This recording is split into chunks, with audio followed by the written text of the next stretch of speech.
vaziyambi voseka mwana wa Chris Mutsvangwa nemhuri kwaMutsvangwa yese nekusungwa kwaNeville Mutsvangwa according neka video kari kutenderera kari kutrenda zvisingaite vachitaura kuti this time around hakuna chinonzi mwana wachef.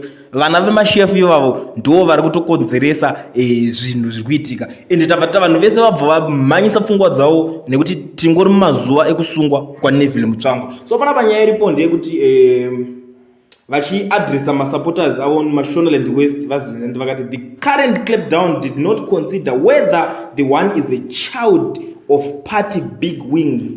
He confirmed that among the illegal forex traders were children of ZANU-PF chiefs, but warned that this time they will not be spared.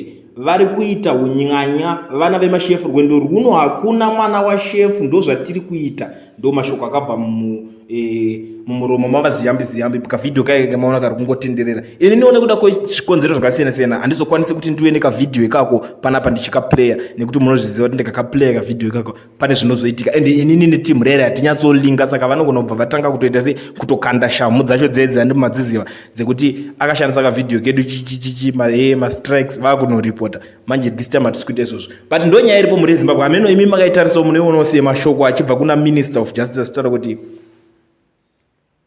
vana vemashefu ndo vari kuita unyang'anya hwese ihwo but this time hakuna mwana washefu. Munoionawo senyaya mukuwo Mutsvangwa spokesperson weZANU-PF mwana wake ari mukati akavharirwa akasungwa izveso. Tell me what you think.